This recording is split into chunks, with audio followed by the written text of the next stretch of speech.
لله الحمد لله وكفى وسلام على عباده الذين اصطفى أما بعد قال النبي صلى الله تعالى عليه وسلم من أحب سنتي فقد أحبني ومن أحبني كان معي في الجنة وقال عليه الصلاة والسلام البركة مع أكابركم وقال رسول الله صلى الله تعالى عليه وسلم رضا الرب في رضا الوالد وسخط الرب في سخط الوالد أو كما قال عليه الصلاة والسلام وقال عليه الصلاة والسلام المسلم من سلم المسلمون من لسانه ويده والمؤمن من أمنه الناس على دمائهم وأموالهم أو كما قال النبي صلى الله تعالى عليه وسلم اللهم صل على سيدنا ومولانا محمد وعلى آل سيدنا ومولانا محمد وبارك وسلم আল্লাহ পাক জাল্লা জালালহু আমাদের সকলকে কবুল করেন। আল্লাহ পাক আজকের এই মাহফিলকে কবুল ফরমান। যত মানুষ এই মাহফিলের কথা দ্বীনি কথা শুনবে আল্লাহ পাক সকলকে হেদায়েতে কামেলা নসিব করে দেন। আল্লাহ পাক জাল্লা জালালহু আমাদেরকে সৃষ্টি করেছেন, দুনিয়াতে পাঠিয়েছেন। আখিরাতের তুলনায় অল্প সময় আমরা এখানে থাকব। আমাদের কাজ হলো আল্লাহকে খুশি করা, আল্লাহকে খুশি রাখা।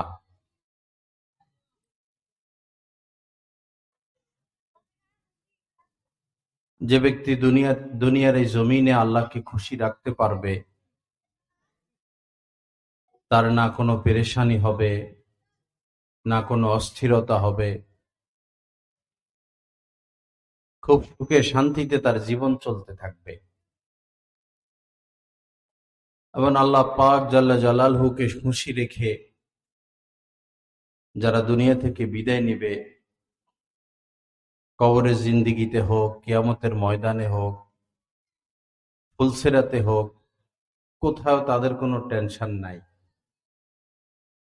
কোরআনে কারীমের মধ্যে আল্লাহ পাক জাল্লা জালালহু বলেছেন, আলা ইন্না আউলিয়া আল্লাহি লা খাউফুন আলাইহিম ওয়া লা হুম ইয়াহজানুন। শোনো, যারা আমার ওলি, যারা আমাকে খুশি করেছে, তাদের কোনো ভয় নাই এবং তারা কোনো বিষয় চিন্তিত হয় না। লাহুমুল বুশরা ফিল হায়াতিদ দুনিয়া ওয়া ফিল আখিরাহ। দুনিয়া এবং আখিরাত উভয় জাহানে তাদের জন্য সুসংবাদ। এজন্য আল্লাহ পাককে খুশি রাখা। গুনাহের কাজ করলে, অপরাধ করলে, অন্যায় করলে, পাপ করলে, জুলুম করলে আল্লাহ পাক অসন্তুষ্ট হয়ে যান, নারাজ হয়ে যান। এবং এই মানুষগুলো যে কোনো ভাবেই হোক বিপদগ্রস্ত হয়ে যায়। আর যারা গুনাহ থেকে বেঁচে থাকে, জুলুম থেকে বেঁচে থাকে, অন্যায় থেকে বেঁচে থাকে, পাপ থেকে বেঁচে থাকে, আল্লাহ পাক তাদের উপর সন্তুষ্ট থাকেন এবং তাদের সকল বিষয়ে আল্লাহ পাকই জামিন, জিম্মাদার হয়ে যান। আল্লাহ পাক জাল্লা জালালহু আমাদের সকলকে আল্লাহকে খুশি রাখার তৌফিক দান করেন। আল্লাহকে খুশি রাখার রাস্তা হলো হুজুর পাক সাল্লাল্লাহু তাআলা আলাইহি ওয়াসাল্লামের সুন্নত মোতাবেক চলা। যে যত বেশি নবীজির সুন্নত মোতাবেক চলবে, সুন্নতকে জিন্দা করবে, সুন্নতকে মহব্বত করবে, সে আল্লাহ পাক তার প্রতি তত বেশি খুশি হবেন, খুশি থাকবেন। কোরআনে কারীমের মধ্যে আল্লাহ পাক ইরশাদ করেছেন, মা আতাকুমুর রাসূলু ফাখুযু ওয়া মা নাহাকুম আনহু ফান্তাহু। আল্লাহ পাক বলেন যে আমার নবী তোমাদেরকে যা করতে বলে তোমরা সেটা করো, এবং আমার নবী যেগুলো থেকে নিষেধ করেন, যে সমস্ত কাজকর্ম থেকে, সেগুলো থেকে তোমরা বিরত থাকো।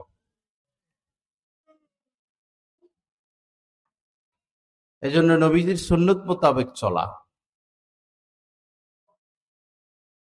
খাওয়ার শুরুতে 2 হাতের কবজি পরিমাণ ধোয়া, খাওয়ার পরেও 2 হাতের কবজি পরিমাণে ধোয়া আল্লাহ রাসূলের সুন্নত।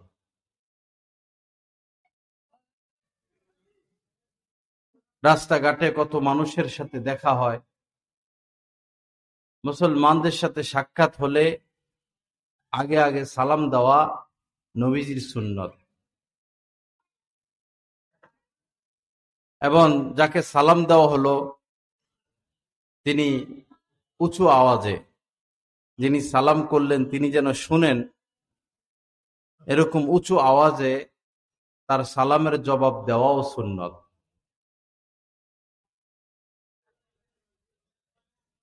ইমানের ৭৭টিরও বেশি শাখা রয়েছে।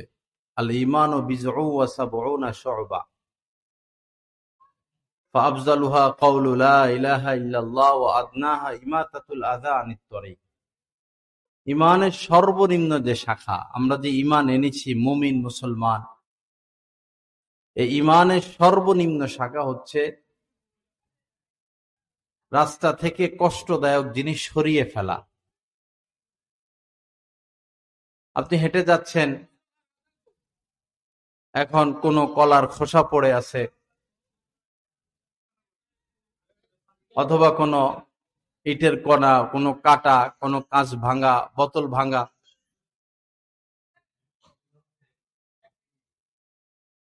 আপনি যদি রাস্তা থেকে এই কষ্টদায়ক বিষয়টা সরিয়ে দেন, তো একটা ইমানই কাজ করা হলো, অনেক বড় সওয়াবের অধিকারী আমি আপনি হয়ে গেলাম। এভাবে যখন ঘরে যাব, ঘরওয়ালাদেরকে সালাম করব। হযরত আনাস রাদিয়াল্লাহু তাআলা আনহুকে নবীজি বলেছেন, যখন ঘরে প্রবেশ করবা তো সালাম করবা।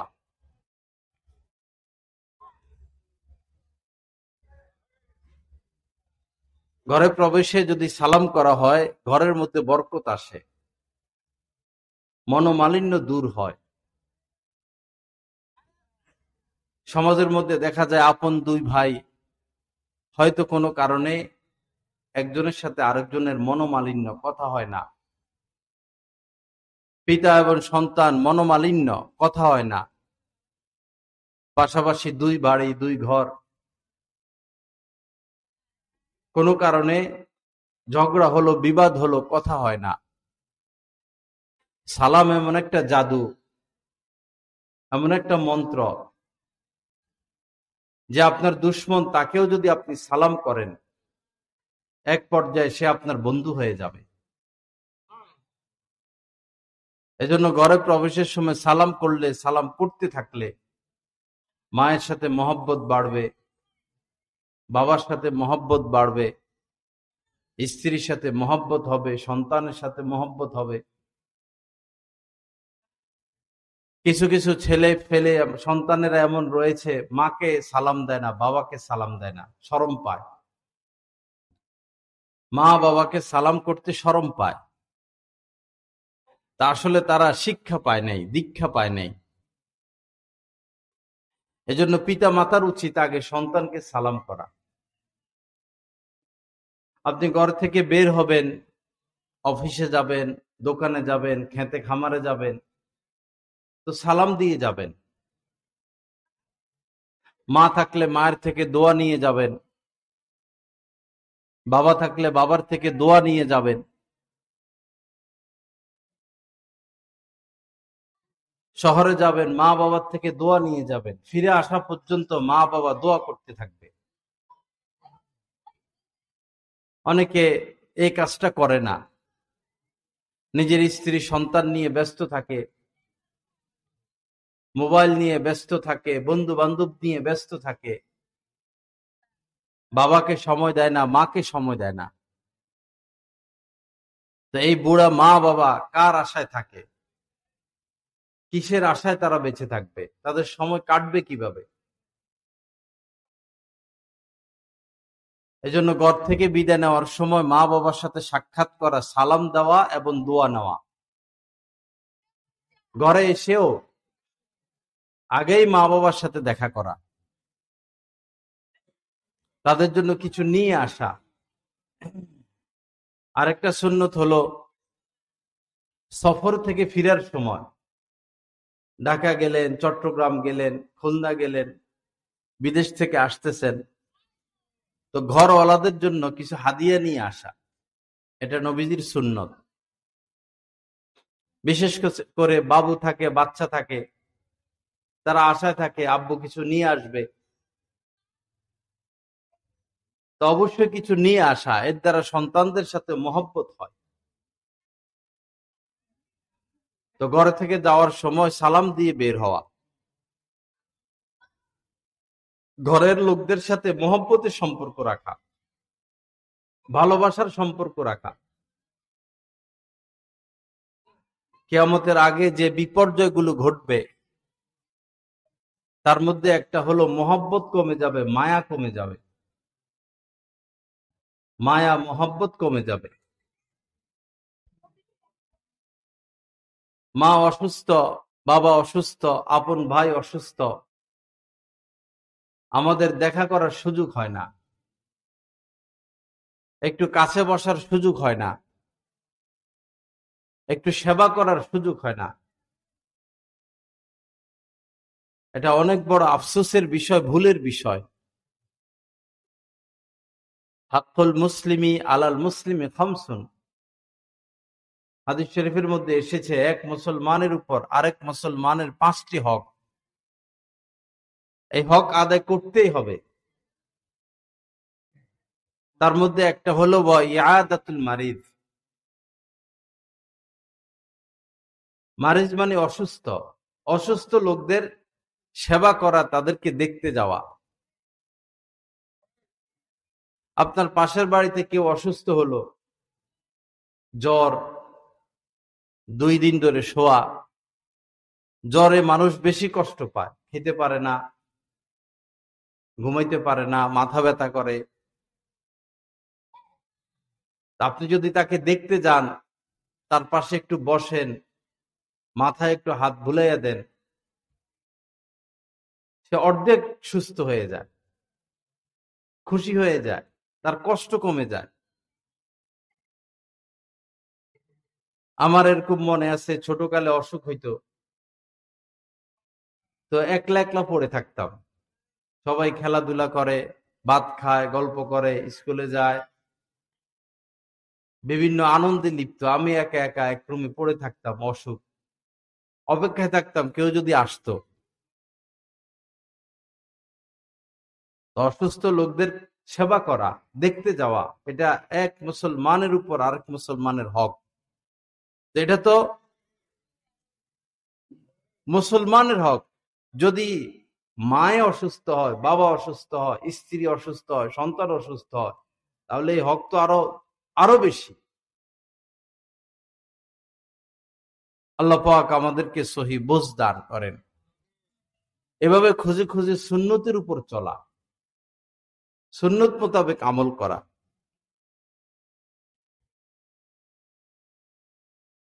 আল্লাহ পাক কেন নবী পাঠিয়েছেন এটা আমাদেরকে জানিয়ে দিয়েছেন। লিইউতাআ বিইذনিল্লাহ, নবী পাঠানোর উদ্দেশ্য হলো যেন আমরা নবীকে কদম কদম অনুসরণ করি সর্বকাজে।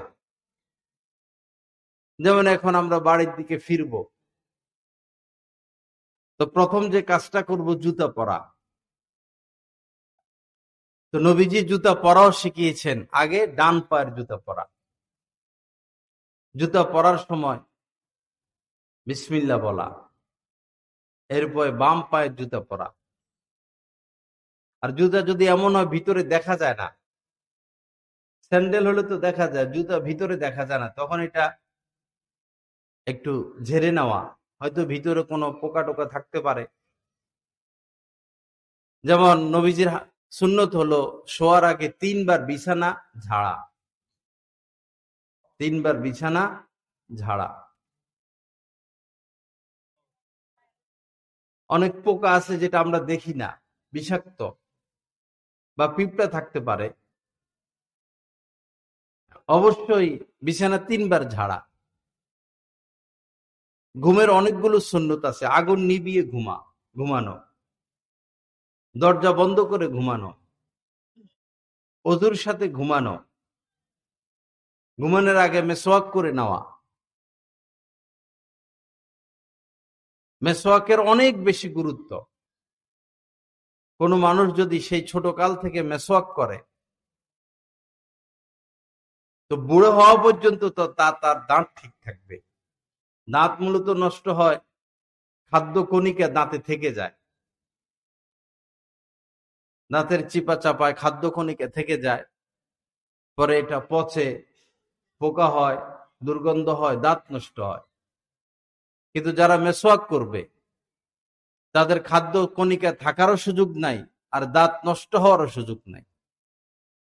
নবীজির দাঁত মোবারক, শিলা, যে বৃষ্টি হলে ঝড় হলে শিলা পড়ে আকাশ থেকে, শিলা যেরকম ঝকঝক ঝকঝক, নবীজির দাঁত মোবারক এরকম ঝকঝক ঝকঝক করত, নূর চমকাইত। সামনের যে 2 দাঁত, এই 2 দাঁতের ফাঁক, মধ্যখানে সামান্য ফাঁক ছিল, সামান্য, এই ফাঁক থেকে সবসময় নূর চমকাইত,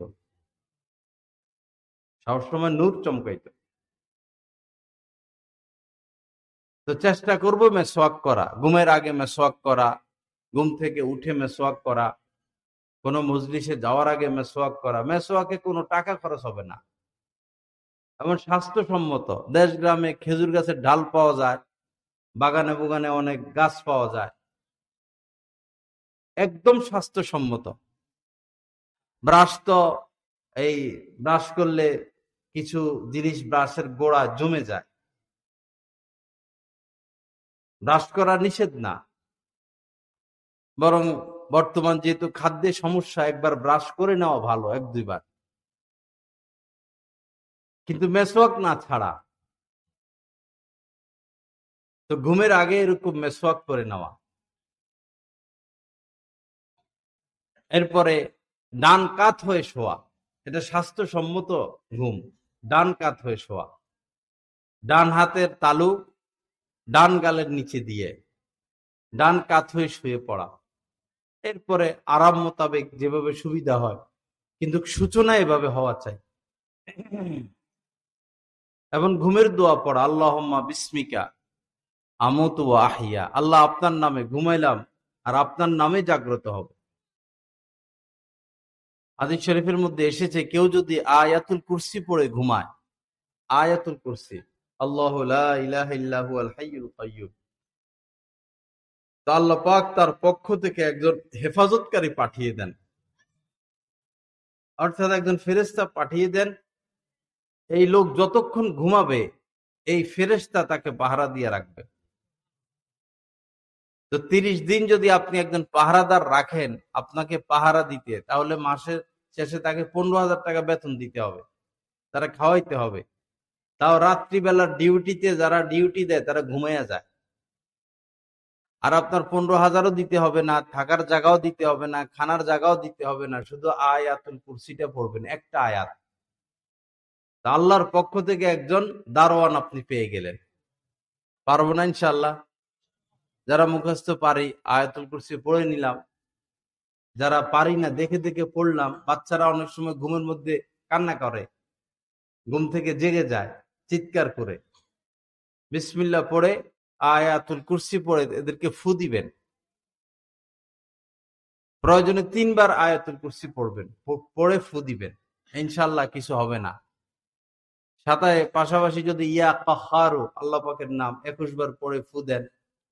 যদি বেশি রুগী হয়, বেশি কান্নাকাটি করে, বেশি ভয় পায়, তাহলে বিসমিল্লাহ সহ কুল হুয়াল্লাহ 3 বার, কুল আউযু বিরাব্বিল ফালাক 3 বার, কুল আউযু বিরাব্বিন নাস 3 বার পড়ে বাচ্চাকে ফু দিবেন, আপনার গায়ে ফু দিবেন। এই আমলটা করলে সমস্ত বিপদ থেকে আল্লাহ আমাদেরকে হেফাজত করবে। তো এইভাবে ঘুমিয়ে পড়বো। ঘুম থেকে জাগলে, যেহেতু এটা অনেক বড় নেয়ামত, অনেক বড় নেয়ামত, যাদের ঘুম হয় না তারা বুঝে ঘুম কত বড় নেয়ামত। বহু মানুষ আছে, হয়তো আপনাদেরও পরিচিত, ঘুমের ওষুধ খেয়েও ঘুমাইতে পারে না। ঘুম অনেক বড় নিয়ামত। তো ঘুম থেকে জেগে প্রথম প্রথম একটা কাজ হলো 3 বার আলহামদুলিল্লাহ বলা। 3 বার আলহামদুলিল্লাহ বলা, আলহামদুলিল্লাহ, আলহামদুলিল্লাহ, আলহামদুলিল্লাহ। এরপরে হাতের তালু দিয়ে চোখ ডলা, মানে আপনি এখন তাকাবেন, চোখের মধ্যে, চোখ তো প্রায় 5-6 ঘন্টা বন্ধ, তো ধরেই তাকালে হয়তো ক্ষতি হতে পারে। এটা নবীজির সুন্নত, হাতের তালু দিয়ে, নরম হাতের তালু দিয়ে হালকা হালকা করে চোখকে ডলা। এরপরে চোখ খুললেন, এরপরে ঘুম থেকে জাগার দোয়াটা পড়া, আলহামদুলিল্লাহিল্লাযী আহিয়ানা বা'দামা আমাতানা ওয়া ইলাইহিন নুশুর। আল্লাহর উপর ভরসা করে বলতে পারি যে ঘুমের আগের দোয়াটাও পড়বে এবং শুকর গুজার হয়ে কৃতজ্ঞতা সাথে ঘুম থেকে জাগার দোয়াটাও পড়বে। আল্লাহ পাক তাকে আজীবন শান্তির ঘুম দান করবে। ঘুম অনেক বড় নিয়ামত। মানুষ পাগল হয়ে যায় ঘুম না আসতে না আসতে। রাত্রে যার ঘুম ভালো হয়ে যায় সারাদিন সে কাজ করতে পারে, আর রাত্রে ঘুম নাই সারাদিন অশান্তি পেরেশানি। আরেকটা আমল আমরা করতে পারি ভালো ঘুমের জন্য। হযরতে ফাতেমা রাদিয়াল্লাহু তাআলা আনহা, নবীজির মেয়ে, আদরের মেয়ে, কাজ করতে করতে হাতের মধ্যে ঠোসা উঠে গেছে। জামা কাপড় ময়লা হয়ে থাকতো ঘরের কাজ করতে করতে। কুয়া থেকে পানি এনে এই রশি দিয়ে পানি আনতে আনতে বুকের উপরে দাগ পড়ে গেছিল। তো হযরত আলী রাদিয়াল্লাহু তাআলা আনহু হযরত ফাতেমাকে বললেন, ফাতেমা, কাজ করতে করতে তোমার হাতে ঠোসা পড়ে গেছে, তোমার অনেক কষ্ট হয়। তো নবীজির কাছে কিছু দাসী আছে, কিছু দাসী আছে, তুমি তো নবীর মেয়ে, নবীকে গিয়ে যদি বলো তো তোমাকে একটা দাসী দিবে, সেবিকা দিবে, তো তোমার কাজে সহজ হবে। তো হযরতে ফাতেমা রাদিয়াল্লাহু তাআলা আনহা নবীজির কাছে গেছেন। এক বর্ণনা আছে যে নবীজির সাথে দেখা হয় নাই, পরে নবীজি তার ঘরে আসছেন। তো নবীজি বললেন, ফাতেমা, কি খবর, কেমন আছো, কি কি বিষয়? তো হযরতে ফাতেমা রাদিয়াল্লাহু তাআলা আনহা বললেন, আব্বা, কাজ করতে করতে হাতে ঠোসা পড়ে গেছে, আমার অনেক কষ্ট হয়, পানি টানতে টানতে শরীরে রশির দাগ পড়ে গেছে। তো শুনলাম আপনার কাছে নাকি সেবিকা আছে, তো যদি আমাকে একটা সেবিকা দিতেন। উনি রাষ্ট্রপ্রধান মদিনার, আর মেয়ে সেবিকা চাইতেছে। নবীজি তো 100টা সেবিকা দিতে পারতেন। নবীজি বললেন, ফাতেমা, তোমাকে এর চেয়েও দামি কিছু দিব? সুবহানাল্লাহ, এর চেয়েও বড় কিছু দিব? তো হযরত ফাতেমা বললেন, ইয়া রাসূলুল্লাহ, অবশ্যই এর থেকে বড় কিছু দেন। নবীজি বললেন, তুমি 33 বার সুবহানাল্লাহ পড়বা, 33 বার আলহামদুলিল্লাহ পড়বা, 34 বার আল্লাহু আকবার পড়বা। এটা সেবিকার চেয়েও অনেক বেশি গুরুত্বপূর্ণ, অনেক বেশি দামি। তো যারা শোয়ার আগে এই আমলটা করে তাদের ঘুমের মধ্যে তৃপ্তি আসে।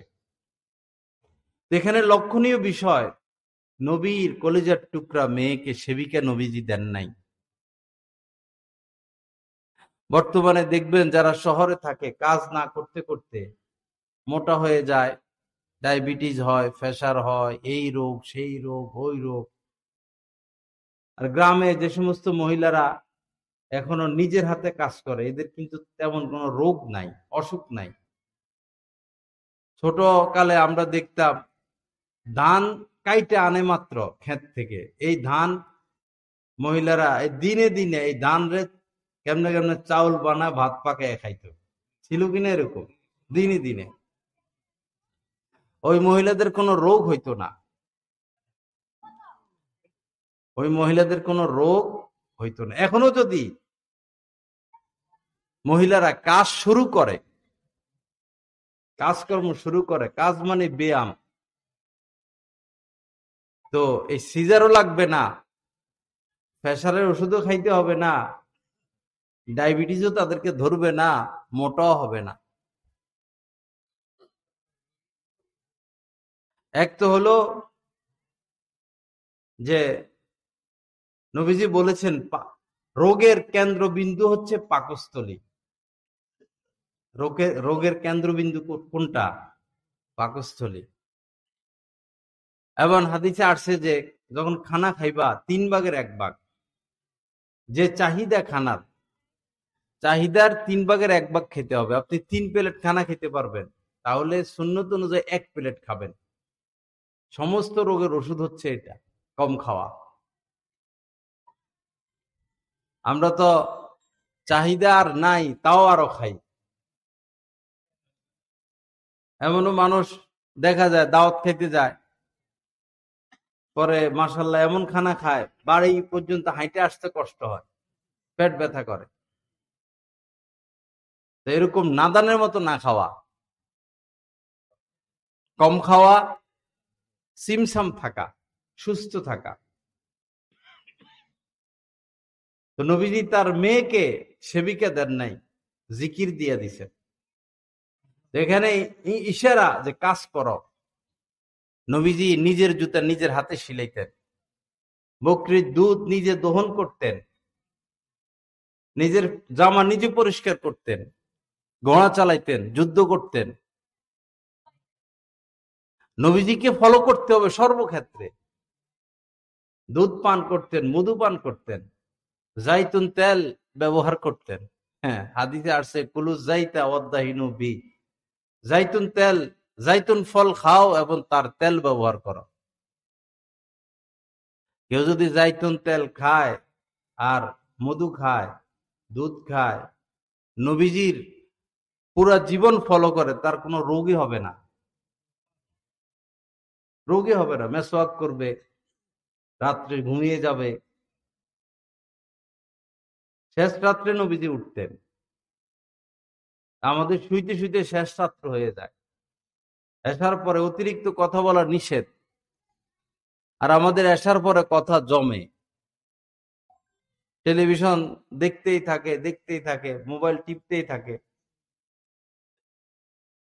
সম্ভবত এখন যাদের টাচ মোবাইল, এদের শতকরা 80 ভাগই 1 ঘন্টা, 1.5 ঘন্টা, 2 ঘন্টা শুয়ে শুয়ে মোবাইল টিপে।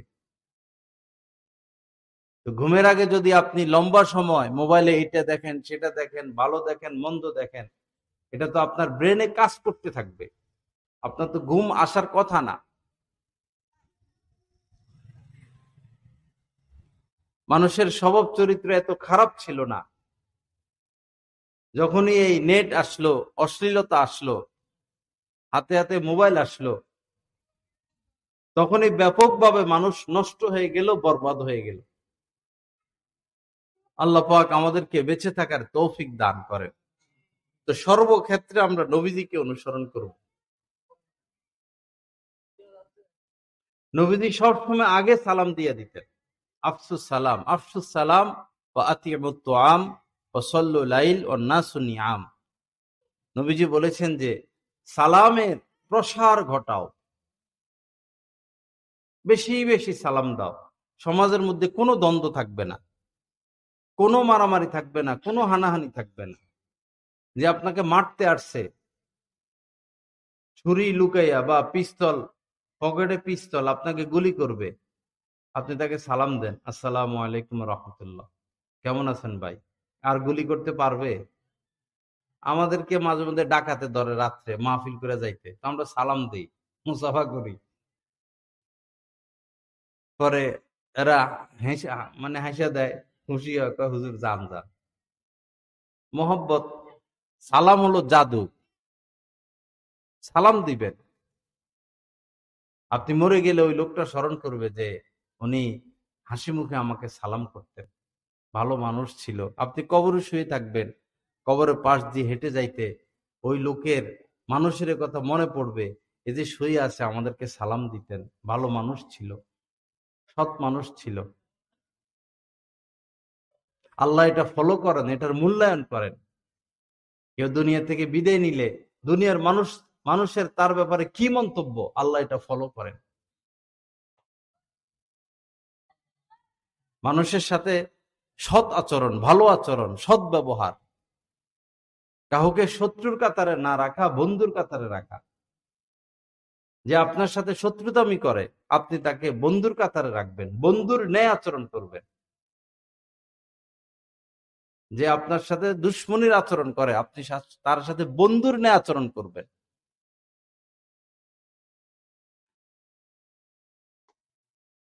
সমাজটা সুন্দর হবে, বেঁচে থেকে শান্তি পাবো।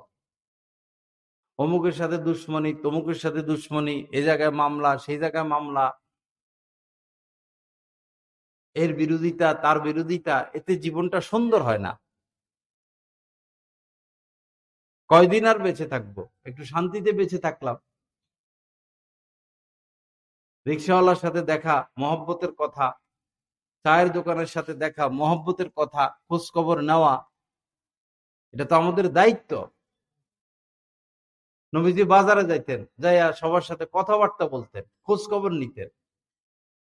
কেউ অসুস্থ হলে নবীজি দেখতে যাইতেন। কেউ মারা গেলে জানাজা পড়াইতেন, দাফনে শরীক হইতেন। কেউ দাওয়াত দিলে তার দাওয়াতে শরীক হইতেন। সমাজের নিম্ন শ্রেণীরও কেউ যদি নবীজিকে দাওয়াত দিত, সিঙ্গা লাগাইতো যারা, তাদের দাওয়াতও নবীজি গ্রহণ করত। কাহারও দাওয়াত তিনি ফিরাইয়া দিতেন না। আমাদের নবী তো সামাজিক নবী ছিলেন, আমাদেরকে সমাজ শিক্ষা দিয়েছেন।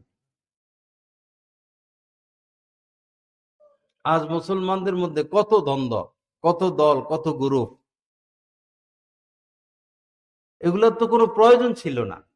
5 ওয়াক্ত নামাজ পড়বো, হালাল খাবো, রমজান মাসে রোজা রাখবো, জাকাত ফরজ হলে জাকাত দিব, গান বাজনা থেকে বেঁচে থাকবো, ছেলে মেয়েদেরকে দিন শিখাবো, মেয়েদেরকে স্ত্রীদেরকে পর্দা করাবো, অশ্লীলতা থেকে বেঁচে থাকবো, অন্যায় থেকে বেঁচে থাকবো, সুদ ঘুষ থেকে বেঁচে থাকবো।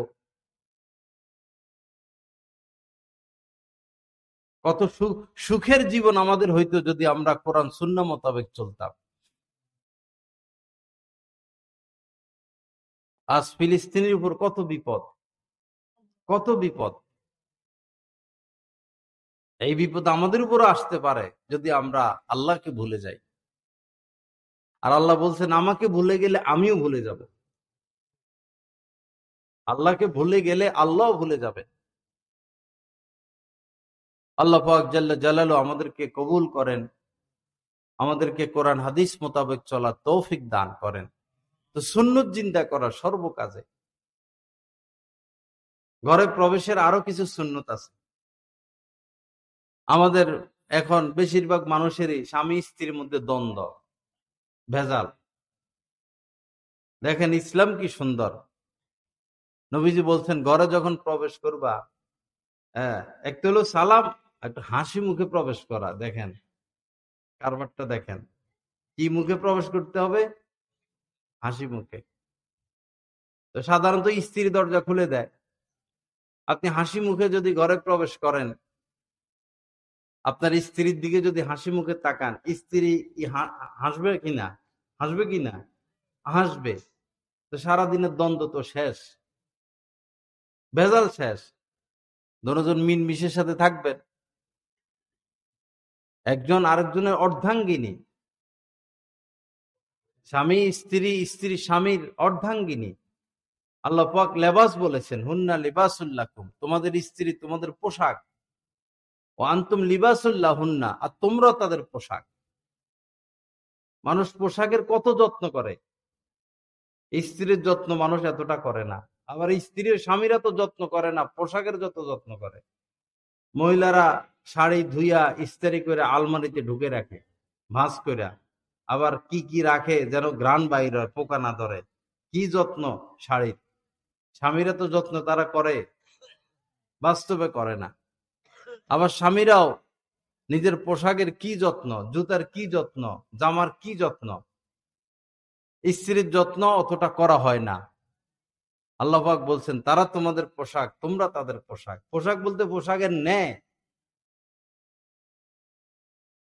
মিলেমিশে থাকা, মহব্বতের সাথে থাকা। নবীজি তার জীবনে কোনো দিন তার কোনো স্ত্রীকে আঘাত করেন নাই,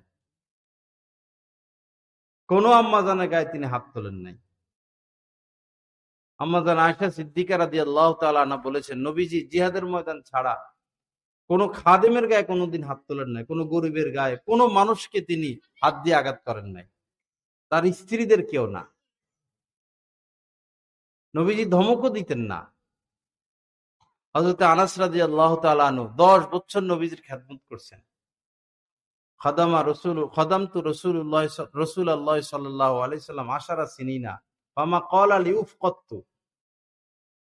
হযরত আনাস রাদিয়াল্লাহু তাআলা আনহু বলেন, আমি 10 বছর টানা নবীজির খেদমত করেছি, কোনদিন নবীজি আমাকে উফ শব্দটাও বলেন নাই। দেখেন আমাদের দ্বারা সম্ভব চেষ্টা করা। উফ শব্দটাও নবীজি হযরত আনাসকে বলেন নাই। যারা কষ্ট দিয়েছে নবীজিকে, নবীজি ভালোবাসা দিয়েছেন। এক ইহুদি যুবক নবীজির খেদমত সেবা করতেন মাঝে মধ্যে, তো সে অসুস্থ। পরে নবীজি তার বাড়িতে গেছেন দেখতে, তো নবীজি বুঝলেন যে সে মারা যাবে। নবীজির মায়া লাগলো, সেও ইহুদি, পিতাও ইহুদি। তো শেষ মুহূর্তে নবীজি বললেন, বাবা তুমি ইসলাম গ্রহণ করো, কালেমা পড়ো, মুসলমান হয়ে যাও, চির জাহান্নাম থেকে বেঁচে যাও। তো ছেলে বারবার পিতার দিকে তাকায়। পরে পিতা অনুমতি দিছেন, ছেলেটা কালেমা পড়লো, মুসলমান হলো, ঈমান নিয়ে দুনিয়া থেকে বিদায় নিল। অল্প একটু সেবা করছেন নবীজির, নবীজি এটা সহ্য করতে পারলেন না যে সে ঈমান হারা হয়ে দুনিয়া থেকে যাবে। তো যারা কষ্ট দিত, বিনিময় নবীজি তাদেরকে ভালোবাসা দিতেন।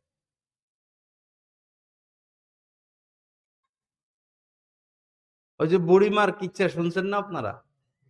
বুড়িমা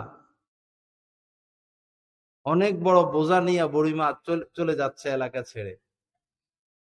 মক্কি জিন্দিগির ঘটনা। নবীজি এই সময় যুবক। তো বলতেছে, বুড়িমা এত বড় বোঝা নিয়ে কই যাচ্ছেন, এটা তো আপনি বহন করতে পারেন না, আমার কাছে দেন। ওই বুড়ির বোঝা, বুড়ি বলল, বাবা তোমার দেওয়ার মতো কিছু তো আমার কাছে নাই। নবীজি বললেন, আমাকে কিছুই দিতে হবে না, আমি আপনার গন্তব্য, আপনার যেখানে যাবেন সেখানে আমি পৌঁছায় দিব। এই বোঝা মাথায় নিছেন নবীজি। আর বুড়িমা নবীজিরে বকতেছেন, হ্যাঁ, যে বোঝা নিছে তারে বকতেছে। বলছেন যে কি আপনি চলে যাচ্ছেন কেন? ওই যে মোহাম্মদ একটা ছেলে, সে আমাদের বাপ দাদারে গালি দেয়, মানে মূর্তির কথা বলে, যে সে নতুন ধর্মের কথা বলে, আল্লাহর ইবাদতের কথা বলে, তার জ্বালায় চলে যেতেছি। আর নবীজির মাকে দইরা, বাবাকে দইরা গালিগালাজ সব শুনতেছে, একটা কথা বলে না। গিয়া যখন যেখানে বুড়িমা যাবেন সেখানে বোঝা নামাইয়া দিছেন, হাসি মুখে বিদায় নিতেছেন, কিছুই বলতেছেন না। পরে বুড়ি বলল, বাবা তুমি কে? এরকম ভালো ছেলে তো জীবনে আর দেখি নেই। এরকম ভালো ছেলে তো, ভালো ছেলে, ভালো লোকের কথা শুনিও নাই, দেখিও নাই। এতক্ষণ সাথে ছিলেন, দেখছে আচার ব্যবহার, উঠা বসা। পরে নবীজি বললেন, যাকে এতক্ষণ গালিগালাজ করছেন আমি সেই মোহাম্মদ। সুবহান। সাথে সাথে পায়ে পড়ে গেছে, সাথে সাথে পায়ে পড়ে গেছে। আখলাকের দ্বারা ইসলাম প্রচার হয়েছে, আখলাকের দ্বারা। আজ আমরা আখলাক হারা, চরিত্র হারা।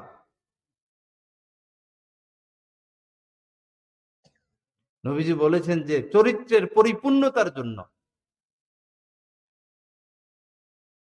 চরিত্রের পরিপূর্ণতার জন্য আমি দুনিয়াতে এসেছি।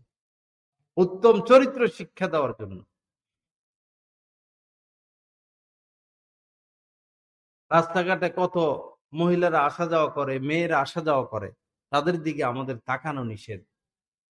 এই শিক্ষা নবীজি দিয়েছেন আমাদের।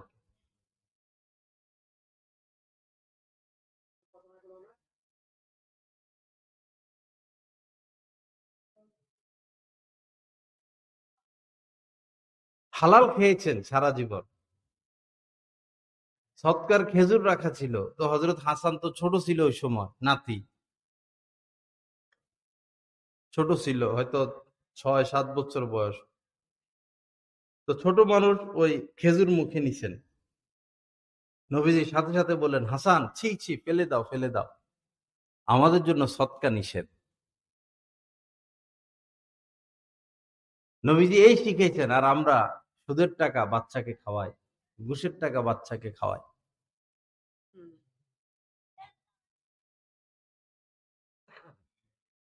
এক ডাক্তার সাহেব আমার খুব মুসল্লি, বিসিএস বড় ডাক্তার,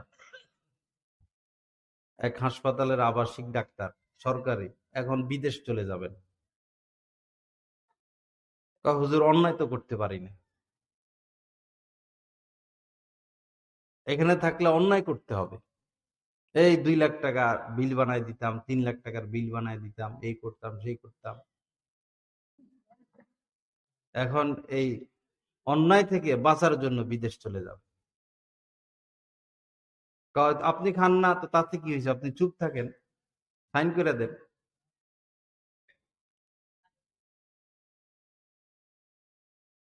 নবীজি তার নাতি সৎকার খেজুর মুখে দিচ্ছেন, ফেলে দাও ফেলে দাও, আর আমরা হারাম মুখে দেই আমাদের সন্তানদের, সুদের টাকা তাদেরকে খাওয়াই, ঘুষের টাকা খাওয়াই। তো সন্তান আমাদেরকে কিভাবে সম্মান করবে? স্ত্রী কিভাবে স্বামীকে মহব্বত করবে, খেদমত করবে? স্ত্রীকে তো হালাল খাওয়াই না। আপনার গাড়িতে অকটেন দিতে হয়, সিএনজি দিতে হয়, আপনি দিচ্ছেন ডিজেল, গাড়ি ঠের ঠের করবে কিনা, ইঞ্জিন নষ্ট হবে কিনা? আপনার সন্তানের পেটে তো আপনাকে হালাল দিতে হবে, আপনার স্ত্রীকে হালাল খাওয়াইতে হবে, তখন তারা আপনার সাথে সৎ আচরণ করবে। এক দানা যদি হারাম খাই, উপায় থাকবে না বাবা। নবীজি এক দানা হারাম ভক্ষণ করেন নাই, জীবনে কখনো মিথ্যা কথা বলেন নাই, কখনো কাউকে কষ্ট দেন নাই, কখনো কাহারো শরীরে আঘাত করেন নাই, কখনো কাহার উপরে জুলুম করেন নাই। নামাজ পড়তে পড়তে পা ফুলে যাইত। যিনি জান্নাতে প্রবেশ না করলে জান্নাতের দরজায় খোলা হবে না, সর্বপ্রথম তো নবীজি জান্নাতে প্রবেশ করবে, যার আগের পরে সমস্ত গুনাহ মাফ, গুনাহ তো নাই। তিনি এই পরিমাণ নামাজ পড়তেন যে পা মোবারক ফুলে যাইত। আর আমরা দিন রাত কত অপরাধে লিপ্ত, কোথায় আমাদের ইবাদত বন্দেগী? তো হারাম না খাওয়া, হারাম না খাওয়ানো। হারাম খাওয়াবেন, সন্তান সিনেমা হলের দিকে যাবে, টাচ মোবাইল নিয়ে পড়ে থাকবে, আলতু ফালতু পোলাপানের সাথে ঘুরবে, সন্ত্রাসী করবে, মাস্তানি করবে, কারণ দিছেন তো নাপাক জিনিস তার পেটে। আর হালাল খাওয়াইবেন, মসজিদের দিকে যাবে, আলেম ওলামার সাথে উঠা বসা করবে, সুন্দর কথা বলবে, ভালো আচরণ করবে, নেক কাজ করবে।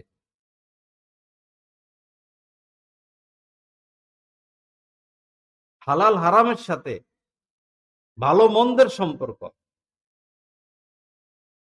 1000 কোটি টাকা রেখে যাবেন সন্তানের জন্য, অন্যায় পথের টাকা, এই সন্তান অন্যায় পথে সব খরচ করবে।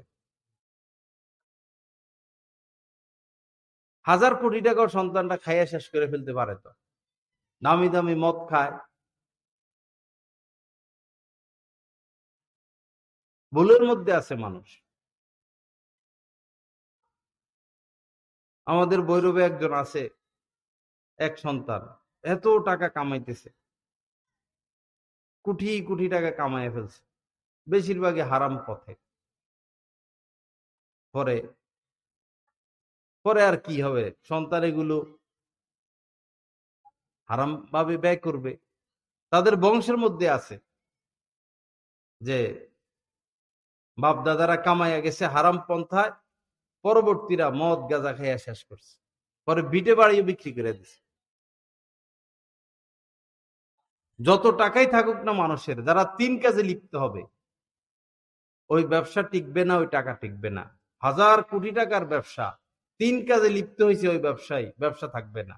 এক হলো যদি সে নেশা শুরু করে, জুয়া খেলে, জিনায় লিপ্ত হয়, ব্যবসার টাকা দিয়ে মূলধন দিয়ে যে জিনা করবে, জুয়া খেলবে, মদ পান করবে, তার ব্যবসা টিকবে না।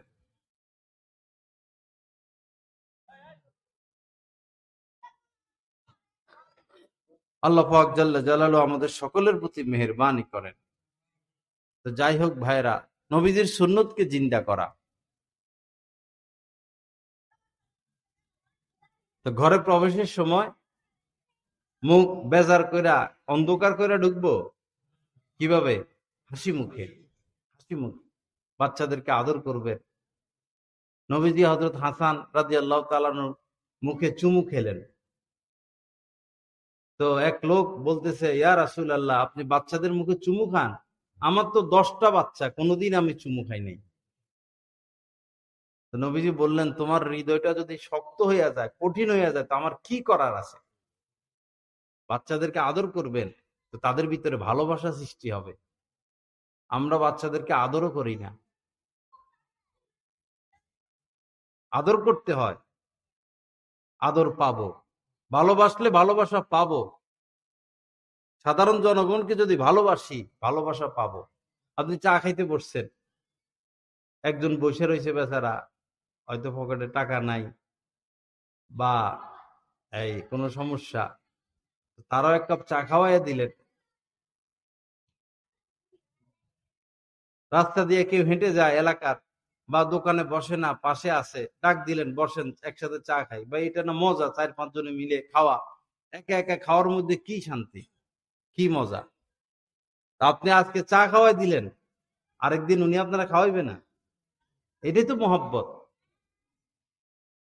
মিলেমিশেই তো সমাজে থাকতে হয়। আমরা তো আরে অমুকে ওয়াহাবি, অমুকে সুন্নি, অমুকে আট্রসি, অমুক মাইজভান্ডারি, অমুক আহলে হাদিস, অমুক শিয়া, এগুলোর দরকার নাই। আমরা সবাই মুসলমান, আমরা সবাই মুসলমান। সাহাবাদের জামানায় এগুলো কিছুই ছিল না।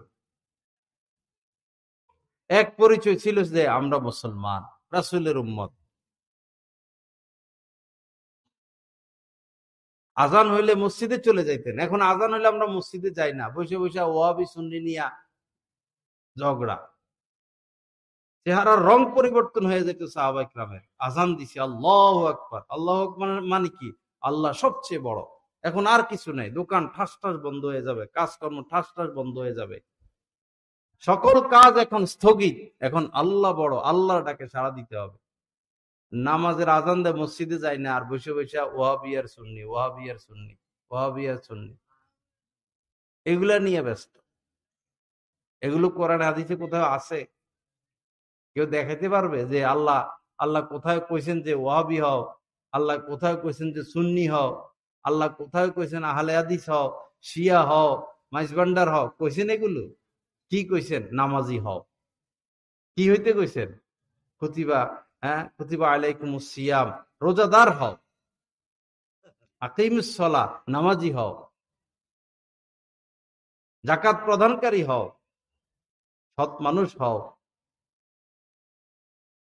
দায়ী হও, দর্দে দিল অধিকার করো। এগুলো হইতে বলছেন। যেটা হইতে কইছেন সেটা তো হই না। এগুলো ভুলে যাব। আমাদের পরিচয় আমরা মুসলমান, আমরা নবীজির সুন্নত জিন্দা করব। সপ্তাহে অন্তত একবার হাত পায়ের নখ কাটা। মানুষ যে আমাদের সাথে মুসাফা করে, এই নখের ঘাই লাগে হাতের মধ্যে, নখ বড় বড়। আর ছেলে ফেলেরা শখ করে নখ বড় রাখে। নখ বড়, এটা তো কুকুরের স্বভাব। ওরা তো নখ কাটতে পারে না, কি করবে? আর ওরা শিকার করতে হয়। ওদের নখ নির্দিষ্ট পরিমাণে গিয়ে আর বড় হয় না। আল্লাহ তাদেরকে শিকারের একটা ব্যবস্থা করে দিছে।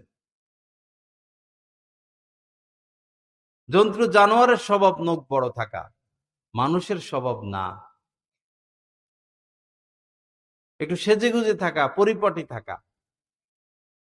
এখন শীতকাল, হাত পায়ে তেল দেওয়া, দাড়িতে তেল দেওয়া, মাথায় তেল দেওয়া, চিরুনি করা। নবীজি সেই 1450 বছর আগের চিন্তা করা যায়? ওই সময় মাথায় চিরুনি করতেন, তেল ব্যবহার করতেন, এরপরে সুরমা ব্যবহার করতেন, আতর ব্যবহার করতেন। সফরে থাকলেও, সফরে গেছেন, সেখানে নবীজির সাথে আয়না থাকতো, নবীজির সাথে চিরুনি থাকতো, খুশবু থাকতো, মেসওয়াক থাকতো, সুরমাদানি থাকতো, আতর থাকতো। কি আশ্চর্য! কিন্তু এই জামানা এসব, এই জামানা নবীজি এত পরিপাটি, এই জামানা আয়সা আমাদের পরিপাটির খবর নাই। দাড়ি রাখি, দাড়িরও তো একটা সুন্নত তরিকা আছে। এক মুষ্টির পর দাড়ি কেটে ফেলা, এক মুষ্টির পরে সেটা আর দাড়ি না। দাড়ি যদি আমরা আশ্রয় রাখতাম, দাড়ির যত্ন নিতাম, মোজগুলো ছোট রাখতাম, দাড়ির সৌন্দর্যতা দেখে লাখ লাখ মানুষ দাঁড়িয়ে রাখতো। এখন আমরা তো এটার সাজায় গুছায় রাখি না, এলোমেলো রাখি, তখন মানুষের খারাপ লাগে। পাঞ্জাবির চেয়ে সুন্দর পোশাক তো আর কিছু নাই। মানুষ বিয়ের দিন পাঞ্জাবি পরে, ঈদের দিন পাঞ্জাবি পরে, কোথায় কোথায় বেড়াইতে যায় পাঞ্জাবি পরে, কারণ পাঞ্জাবি আসলে সুন্দর পোশাক। কিন্তু আমরা পরিষ্কার রাখি না। নবীজি, নবীজির 3 জিনিস বেশি প্রিয় ছিল। তার মধ্যে একটা হচ্ছে খুশবু, আরেকটা হচ্ছে নামাজ, আরেকটা হচ্ছে স্ত্রী, নিজের স্ত্রী। আমাদের কাছে অন্য স্ত্রী প্রিয়, টেলিভিশনের নায়িকারা প্রিয়, ভাবি প্রিয়, শালী প্রিয়। আর নবীজির কাছে কে প্রিয় ছিলেন? স্ত্রী প্রিয় ছিলেন। খুশবু ব্যবহার করতেন। মনে করেন এই রাস্তা দিয়ে নবীজি হাঁটে গেছেন, এখন রাস্তা 2-3টা, কোন রাস্তায় নবীজি গেছেন বোঝা যায় না। তো কেউ যদি নবীজিকে খুঁজতে হইতো, তো শুকে শুকে নবীজিকে পাইয়ে যেতেন। মানে যেখান দিয়ে নবীজি হাঁটে যাইতেন, খুশবু ছড়াইতো। সুবহানাল্লাহ, খুশবু ছড়াইতো। ওই শুকে শুকে নবীজির সন্ধান পেয়ে যাইতেন। আর আমাদের শরীর থেকে দুর্গন্ধ আসে।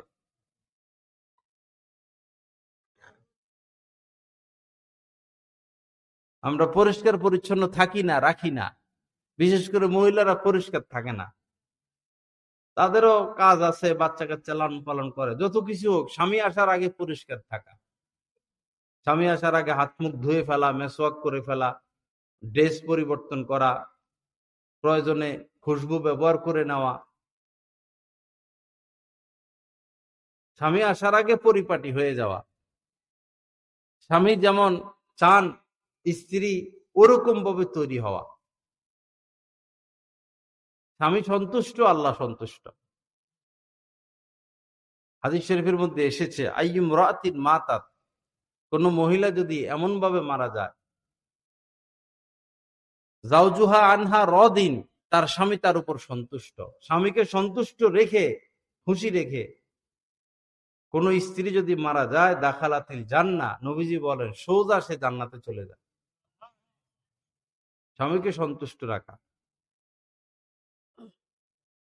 কিন্তু মহিলারাও যেদিন বাজারে যায়, সাইজা সুইজা বাজারে যাবে, বিয়েতে যায় সাইজা সুইজা, বিভিন্ন অনুষ্ঠানে যায় সেজে গুজে, আর স্বামীর সামনে লেবড়ি জেবড়ি।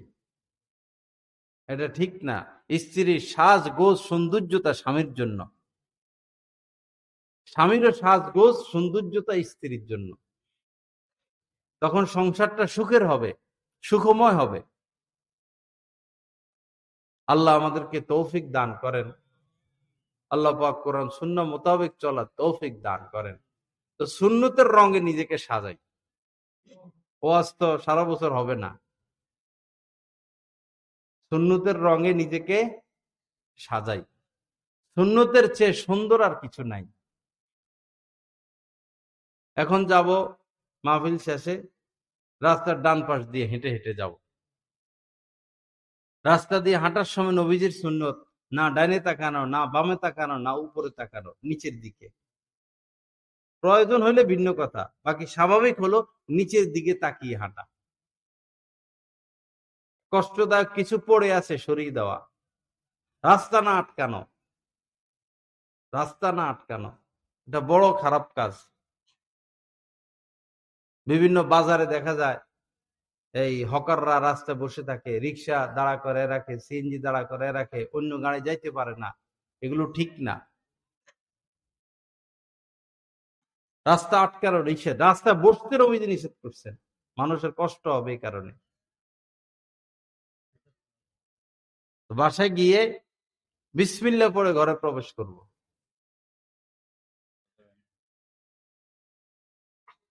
বিসমিল্লাহ পড়তে ভুলবো না। হাদিস শরীফের মধ্যে এসেছে, কুল্লু আমরিন দি বালিন লাম ইউবদা বিসমিল্লাহ। কোন কাজের শুরুতে যদি বিসমিল্লাহ না বলে তো সেই কাজে কোনো বরকত নাই, বরকত থাকে না। আমরা বিসমিল্লাহ তো পড়ি না, আমরা শুধু ওয়াহাবিয়া সুন্নি নিয়ে ব্যস্ত। আসল কামের খবর নাই, কি নিয়ে ব্যস্ত? ওয়াহাবি সুন্নি নিয়ে ব্যস্ত। কাজের শুরুতে বিসমিল্লাহ বলা, মা বোনেরা পাক শাক করে বিসমিল্লাহ পড়ে পাক শুরু করবে। মাছ কাটবে বিসমিল্লাহ, মাছ তরকারি কাটবে বিসমিল্লাহ বলে, পাতিলায় তরকারি রাখবে বিসমিল্লাহ বলে, দরজা বন্ধ করব বিসমিল্লাহ বলে, জুতা পরবো বিসমিল্লাহ বলে, গাড়িতে উঠবো বিসমিল্লাহ বলে। ঘরে প্রবেশের সময় যদি কেউ বিসমিল্লাহ না বলে, হাদিসে আসছে তার সাথে শয়তান ঢুকে যায় ঘরে। এই যে ঘরে আমরা গ্যাঞ্জাম করি, স্বামী স্ত্রী বউ জামাই ঝগড়া করে না, তো ঝগড়ার সামানা কে কে ঘরে নিয়ে ঢুকে? আমরা ঘরে নিয়ে ঢুকি, বিসমিল্লাহ পড়ি না, তো শয়তান সাথে ঢুকে যায়। আর খাওয়ার শুরুতে যদি কেউ বিসমিল্লাহ না বলে তো শয়তান খানায়ও শরীক হয়ে যায়। তো আমি বিসমিল্লাহ না বলার কারণে শয়তান ঘরেও প্রবেশ করলো, আর খানার শুরুতে বিসমিল্লাহ না বলার কারণে শয়তানের খানারও ব্যবস্থা করে দিলাম। তো দোষ তো আমার। নবীজি সহ কয়েকজন সাহাবী একসাথে খানা খাইতে বসছেন, একসাথে খানায় খুব বরকত হচ্ছিল, খুব স্বাদ, খুব বরকত, তৃপ্তি সহকারে সবাই খাচ্ছেন। তো দুইজন মানুষ এসে খানায় নতুন করে শরীক হয়েছে। এরপরে খানা শেষ হয়ে গেছে, বরকতহীন খানা শেষ। তো সাহাবারা বললেন, ইয়া রাসূলুল্লাহ, খানায় তো অনেক বরকত হচ্ছিল, হঠাৎ করে এই বরকত গেল কোথায়? স্বাদ পাচ্ছিলাম, স্বাদও চলে গেল, বরকতও চলে গেল। তখন নবীজি বললেন যে, এই যে একটু আগে দুইজন লোক শরিক হয়েছে, আমরা তো বিসমিল্লাহ বলে খানা শুরু করছিলাম, শয়তান আমাদের সাথে শরিক হইতে পারে নাই। যে দুইজন একটু আগে শরিক হয়েছে তারা বিসমিল্লাহ পড়ে নাই, যার কারণে শয়তান তাদের সাথে শরিক হয়ে গেছে, ওই শয়তানই খানা খাইয়ে ফেলছে, বরকত শেষ হয়ে গেছে। চা খাবো বিসমিল্লাহ পড়ে খাবো, পানি খাবো বিসমিল্লাহ পড়ে খাবো, ফল খাবো বিসমিল্লাহ পড়ে খাবো, পান খাবো বিসমিল্লাহ বলে খাবো, বরকত আসবে জীবনে। জীবনে বরকত পেতে হলে দোকান খুলবো বিসমিল্লাহ বলে খুলবো, টাকা গনে দিব বিসমিল্লাহ বলে দিব, ক্যাশ বাক্সে টাকা রাখবো বিসমিল্লাহ বলে রাখবো, তালাটা মারবো বিসমিল্লাহ বলে মারবো, জীবনে বরকত আসবে। মনে থাকবে তো ইনশাআল্লাহ? আল্লাহ তৌফিক দান করেন। সুন্নত চিন্তা করা, সুন্নত চিন্তা করা, সুন্নতের মধ্যে মজা, সুন্নতের মধ্যে স্বাদ, সুন্নতের মধ্যে তৃপ্তি। তোমরা বয়ান না শুনলে এখান থেকে চলে যাবে, দাঁড়ায় দেখ কথা বলে কেন এখানে মাহফিলের সামনে? ভালো লাগলে বসবে, না হলে চলে যাবে। এখানে দাঁড়ায় কথা বললে ডিস্টার্ব হয় না?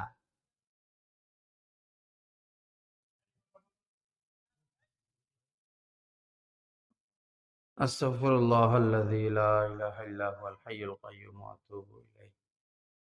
তো যাই হোক, কথা আমার শেষের দিকে, হয়তো জীবনে আর দেখা নাও হতে পারে। শেষ কথা এগুলো যে আমরা সুন্নত চিন্তা করব, সুন্নত মোতাবেক চলবো, বাচ্চাদেরকে দিন শিখাবো, এই যে ছোট ছোট বাবু, এদেরকে হাতে কলমে শিখাইতে হয়। মনে করেন বাথরুমে প্রবেশ করতেছে আপনার বাচ্চাটা, বলবেন যে বাম পা দাও, যে আব্বু বাম পা দিয়ে প্রবেশ করো, দোয়াটা পড়াই দিলেন। আবার বের হইতেছে, আগে বলবেন এই ডান পা দিয়ে বের হও। ঘুমের আগে দোয়াটা পড়াই দিলেন, ঘুম থেকে জাগলে দোয়াটা পড়াইয়া দিলেন, খাওয়ার আগে বিসমিল্লাহ পড়াইয়া দিলেন। ওকে প্যান্ট পরাবেন, পায়জামা পরাবেন, তো ডান পা আগে পরাবেন। জামা পরাবেন, ডান আস্তিন আগে পরাবেন। রাস্তা দিয়ে হাঁটতেছে, আপনি বলবেন এই চলো ডান পাশ দিয়ে হাঁটো, নাম চোখকে নিচু রাখো, এদিক সেদিক তাকাইবা না। শিখাইতে হবে বাচ্চাকে। বিসমিল্লাহ শিখাবেন, আল্লাহর নাম শিখাবেন, কোরআন শিখাবেন। কোরআন যতটুকু শিখাবেন আপনার বাচ্চাকে, এটাই আসল শিক্ষা। মৃত্যুর পরে এটা পাবেন। সূরা কারাত যা শিখাবেন মরলে এটাই বাচ্চা পড়বে। অনেক মানুষ কবরে যায় না, মা বাবার কবর জিয়ারত করতে যায় না।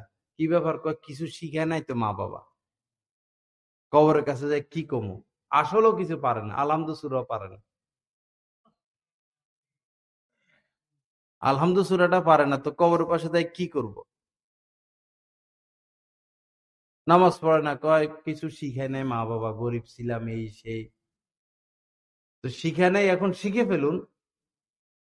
এখন তো মাশাআল্লাহ কত মসজিদ, আলেম ওলামা অনেক। একজনকে ধইরা সূরা ফাতিহাটা শিখতে আর কতক্ষণ, আরো 4টা সূরা শিখতে কতক্ষণ। নামাজ পড়তে যা যা লাগে, দোয়ায় কোনো দোয়ায় মাসুরা, সানা, রুকুত তাসবিহ, সেজদার তাসবিহ, আত্তাহিয়াত, দুরূদ শরীফ, এই তো। তাহলে 1 মাস লাগলো, আধা ঘন্টা করে সময় দিলে 1 মাস লাগলো। নামাজ বেহেশতের চাবি। ওভাবেই সুন্নিগিরি করলে লাভ হবে না, নামাজ পড়তে হবে।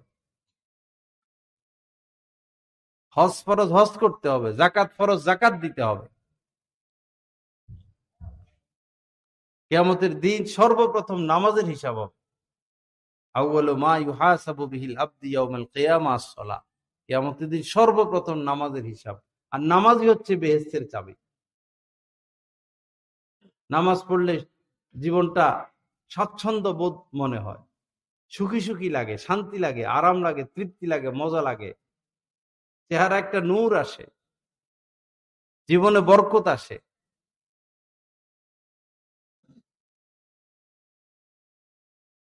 যা কিছু আলোচনা করলাম, আল্লাহ পাক আমাদের সকলকে এই কথাগুলোর উপর আমল করার তৌফিক দান করেন।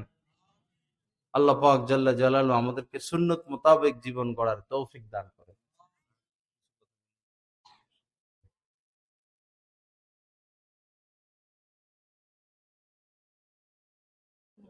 একটা লেখা আসছে, অনেক মহিলা বডি ফিটিং টাইট জামা কাপড় পরিধান করে, এই ব্যাপারে কিছু বললে উপকৃত হব।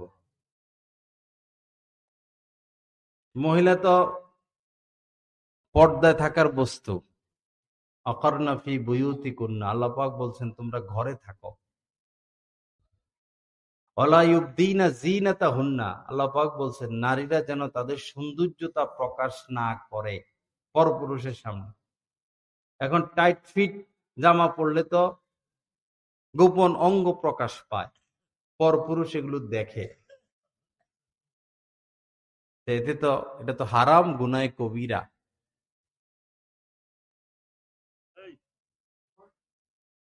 ঘরের মধ্যেও মহিলারা এত টাইট ফিট পোশাক পরবে না। কারণ হলো ছেলে আছে, শ্বশুর আছে, মামার সাথে পর্দা নাই, চাচার সাথে পর্দা নাই, নাতির সাথে পর্দা নাই, বাগিনা ভাতিজির সাথে পর্দা নাই। কিন্তু যদি এরকম টাইট পোশাক পরে যে গোপন অঙ্গ দেখা যায়, তখন এই পোশাক পরে ছেলের সামনে যাইতে পারবে না মা,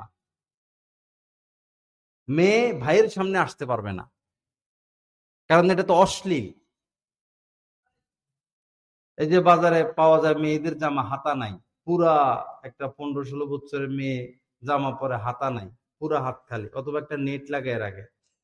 এরপরে বুক অনেকটা খালি, পিঠ খালি। মহিলারা ব্লাউজ পরে, বেশিরভাগ শরীর দেখা যায়, এগুলো ইসলামী পোশাক না, এগুলোর দ্বারা অশ্লীলতা হয়, এগুলো অন্যায়। শাড়ি যদি এত পাতলা হয় যে শরীর দেখা যায়, তাহলে এই শাড়ি পরা জায়েজ নাই। ব্লাউজ পরলে এই যেন ব্লাউজটা বড় হবে, নিচের দিকে নামাইয়া দিবে, পেটিকোট পর্যন্ত ব্লাউজ লম্বা থাকবে। এখন পুরুষদের পাঞ্জাবির কলার যেরকম, এই পাঞ্জাবির কলারের মতো ব্লাউজ পরা। আমাদের মেয়েরা সাধারণত এরকম পোশাক পরে, পইরা রাস্তাঘাটে ঘোরাফেরা করে, বা শহরে তো শার্ট প্যান্টই পরে। এর দ্বারা অশ্লীলতা প্রকাশ পায়, ছেলেদের চরিত্র নষ্ট হয়, মেয়েরা দর্শনের শিকার হয়।